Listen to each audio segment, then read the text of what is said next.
매일 성경 묵상을 돕는 해설 가이드입니다. 안녕하세요. 묵상 코치입니다.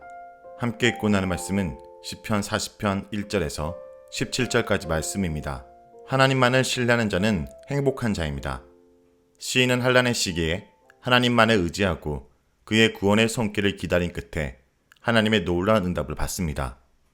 시인은 하나님 말씀에 순종하기를 기뻐하는 자로서 자신에게 임한 하나님의 놀라운 구원의 일을 다른 이에게 적극적으로 전파하며 하나님을 향한 자신의 헌신을 다시금 다짐합니다. 1절에서 8절에 읽겠습니다. 내가 여호와를 기다리고 기다렸더니 귀를 기울이사 나의 부르짖음을 들으셨도다.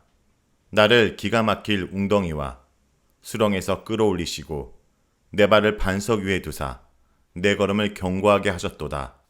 새 노래 곧 우리 하나님께 올릴 찬송을 내 입에 두셨으니 많은 사람이 보고 두려워하여 여호와를 의지하리로다. 여호와를 의지하고 교만한 자와 거짓에 치우치는 자를 돌아보지 아니하는 자는 복이 있도다. 여호와 나의 하나님이여, 주께서 행하신 기적이 많고 우리를 향하신 주의 생각도 많아 누구도 주와 견줄 수가 없나이다. 내가 널리 알려 말하고자 하나 너무 많아 그 수를 셀 수도 없나이다. 주께서 내 귀를 통하여 내게 들려주시기를 제사와 예물을 기뻐하지 아니하시며 번제와 속죄제를 요구하지 아니하신다 하신지라. 그때 내가 말하기를 내가 왔나이다. 나를 가리켜 기록한 것이 두루마리 책에 있나이다. 나의 하나님이여, 내가 주의 뜻을 행하기를 즐기오니 주의 법이 나의 심중에 있나이다 하였나이다. 1절에서 2절은 시인의 기도에 응답하신 하나님입니다. 하나님께서 마침내 시인의 기도에 응답하셨습니다. 시인의 편에서 봤을 때 그가 하나님의 응답을 받은 비결은 하나님을 신뢰했다라는 점, 하나님께 계속 부르짖었다라는 점, 그리고 인내하고 응답을 기다렸다는 점에 있습니다. 시인은 질퍽거리고 진흙투성이인 구덩이에 빠져 있습니다. 이 진흙 구덩이에는 문자적인 구덩이가 아니라 시인의 고난과 파멸을 은유적으로 나타낸 표현입니다. 진흙 수렁 속에서는 몸부림칠수록 더 깊이 빠져 들어가므로 누군가 그를 구덩이에서 꺼내주지 않으면 빠져나오는 일이 불가능하게 보입니다. 절박한 상황에서 시인은 오로지 하나님을 신뢰하여 그에게 도움의 손길을 구했습니다. 하나님의 응답이 더디었지만 그는 좌절하지 않고 계속 간절히 구하며 하나님의 구원을 애타게 기다리고 또 기다렸습니다. 한편 하나님 편에 봤을 때 시인에게 내린 응답 속에는 하나님의 관심, 신실하심, 긍휼, 사랑 등의 성품과 그의 능력이 나타납니다. 하나님은 시인이 하나님께 울부짖자 그를 향하여 몸을 굽혀 그의 기도를 들으셨습니다. 몸을 굽혀 기도를 들으셨다라는 표현은 하나님이 시인과 그의 기도에 관심을 갖고 집중하심을 의미합니다. 하나님은 고통의 상황에서 끊임없이 기도하는 시인을 긍휼히 여기셨습니다. 그리하여 마침내 그를 진흙 구덩이에서 끌어올려 견고한 반석 위에 두셨습니다. 그의 다리에 힘을 주어 견고하고 힘찬 발걸음을 내딜 수 있게 하셨습니다. 견고한 반석과 견고한 발걸음은 시인이 어려움에서 완전히 해방되었음을 의미합니다. 3절은 응답하신 하나님에 대한 시인의 반응입니다. 불가능한 처지에서 구출받은 시인은 하나님께 새로운 찬양을 부릅니다. 시인은 과거에도 하나님께 기도하여 응답을 받아 간증의 찬양을 하였습니다. 이제 또 다른 간증이 생겼으므로 새 가사와 새 곡조의 새 찬양으로 시인이 찬양하는 것입니다. 이러한 새 노래는 그의 삶에 계속될 것입니다. 또한 시인은 이 새 노래를 다른 이들에게도 들려주어 그들도 간접적으로 하나님의 능력을 전해 듣고 하나님을 경외하며 그를 피난처로 삼기를 고대합니다. 시인이 겪은 하나님에 대한 놀라운 경험을 그의 마음에 간직한다면 그 영향은 자기 자신에게만 미치지만 그 경험을 다른 이와 나눈다면 그 파장은 말할 수 없이 커집니다. 4절은 하나님을 신뢰하는 자의 행복입니다. 자신의 경험을 바탕으로 시인은 하나님 말을 신뢰하는 자에게 행복이 있다라고 선언합니다. 교만하고 거짓된 자들이나 혹은 우상에게 빠진 자들에게 눈을 돌리지 않고 오로지 하나님을 자기의 의지할 대상으로 두는 자가 진정한 행복한 자라는 의미입니다. 5절에서 8절은 하나님께 헌신함을 고백합니다.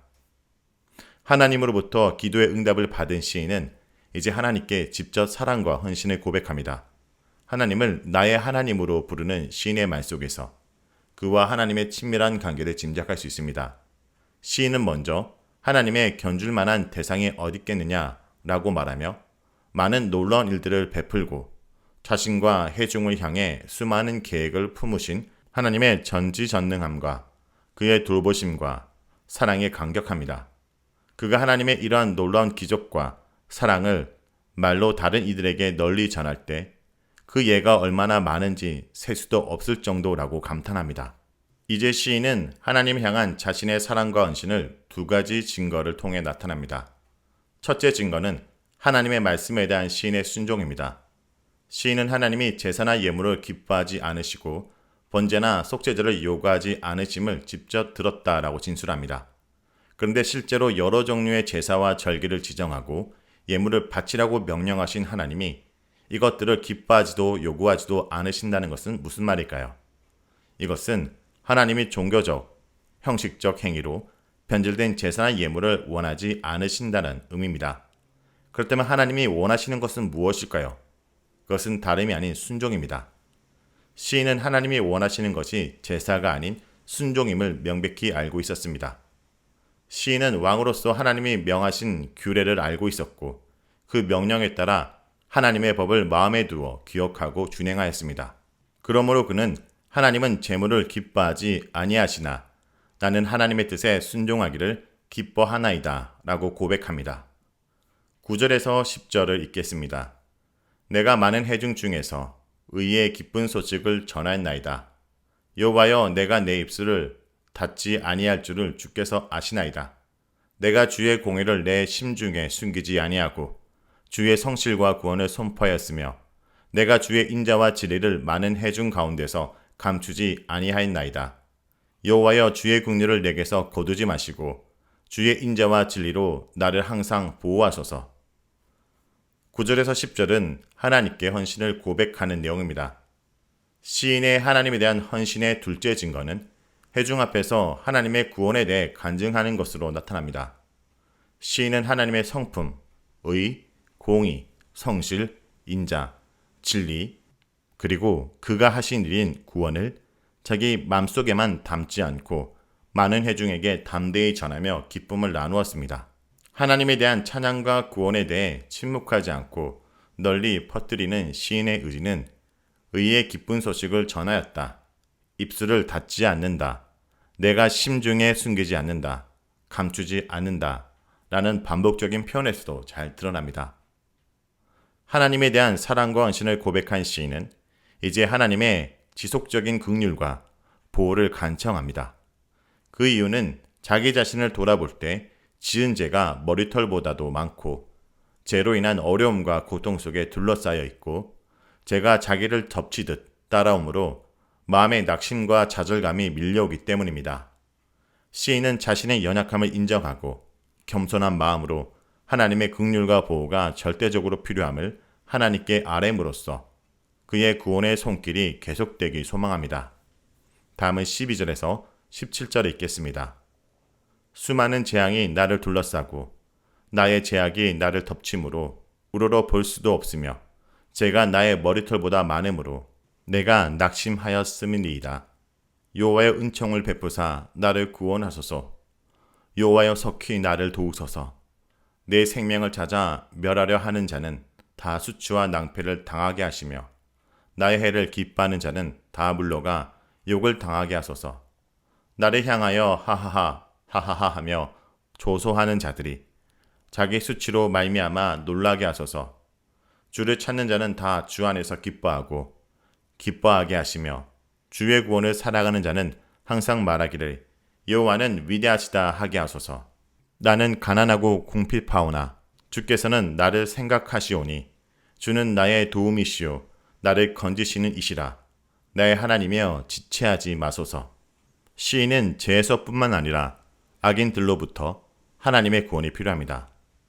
악인들은 시인을 비웃고 그의 생명을 헤아리는 자들로서 근본적으로 시인처럼 하나님을 찾거나 구원을 애타게 원하지 않는 자들입니다.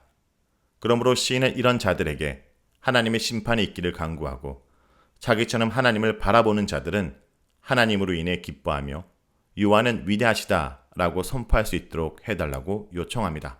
자신을 궁핍하다 표현하는 것은 어떤 면에서든 필요한 것이 결핍되어 있는 상태를 뜻합니다. 시인에게는 오로지 하나님만이 도움과 구원자가 되십니다. 여호와여 속히 나를 도우소서라는 시인의 긍정형의 간구는 이제 그의 마지막 간구에서 나의 하나님이여 지체하지 마소서라는 부정형의 간구로 바뀌어 기도의 마지막을 장식합니다. 이는 시인의 태도가 긍정에서 부정으로 변했다는 것이 아니라 같은 뜻을 다른 방법으로 표현함으로써 하나님께서 그에게 구원을 신속히 내려주시기를 재촉하는 것입니다. 자, 여기까지가 시편 40편 1절에서 17절까지 말씀입니다. 오늘 말씀을 통해 우리는 무엇을 묵상하고 적용해야 할까요? 하나님은 지금도 우리를 구원하십니다. 시인은 사람의 힘으로 어쩔 수 없는 절망의 구렁텅이에서 오래도록 헤맸습니다. 삶의 모든 기반이 졸지에 무너져 내리고 죽음 직전까지 내몰렸습니다. 그는 하나님께 간절히 매달렸지만 금세 해결되지 않았습니다. 그러나 끈질기게 기다렸더니 기가 막힌 방법으로 응답해 주셨습니다. 시인은 자신이 자랑하고 선포하는 주님의 긍휼, 주님의 인자와 진리가 이 절박한 상황에서 자신을 보호해 주실 것을 믿었기 때문입니다. 재앙이 둘러싸고 제약이 닥칠지라도 주께서 속히 은총을 베풀어 구원하실 것을 믿었습니다. 반대로 자신을 치려오는 대적자들은 낭패와 수치를 당하고 자신을 조롱한 자들에게 그 조롱이 돌아가게 될 것을 믿었습니다.